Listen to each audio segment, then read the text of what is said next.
So finally আজকে কিন্তু চলে এসেছি বেঙ্গল বিরিয়ানিতে। আর এখানে এসে কিন্তু আমি নিয়ে নিয়েছি মাটন বিরিয়ানি। দেখো, ফার্স্টে বিরিয়ানির একটা মূল পার্ট হচ্ছে কিন্তু আলু, ঠিক আছে।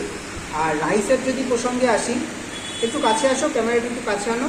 দেখো একদম কিন্তু লং গ্রেন রাইস, দেখতে পাচ্ছ, একদম কিন্তু ঝুরঝুর, একটা রাইসের সঙ্গে কিন্তু লাগেনি, একদম বেশ ঝুরঝুর করছে কিন্তু।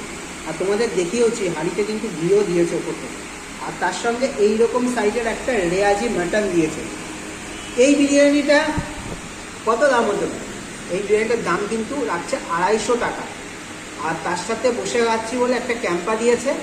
আর যদি এটা চিকেন বিরিয়ানি হতো, একটা ফুল লেগ, প্রায় 200 গ্রামের উপরের পিস দিয়ে ফুল লেগ দিয়ে বিরিয়ানিটার দাম কত জানো? এখানে আনলিমিটেড রাইস আলু দিয়ে মাত্র 150 টাকা।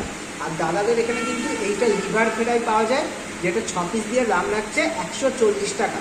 তা আমি 1 পিস দিয়েছে দাদা, শুধু এটা কিন্তু আমি নিইনি, এটা দাদা আমাকে টেস্ট করার জন্য দিয়েছে, আগেই বলে দিই 1 পিস কিন্তু আমি টেস্ট করার জন্য দিয়েছে। আর এখানে গ্রিন চাটনি দিয়ে স্যালাড রেডি করেছে। এবার শুধু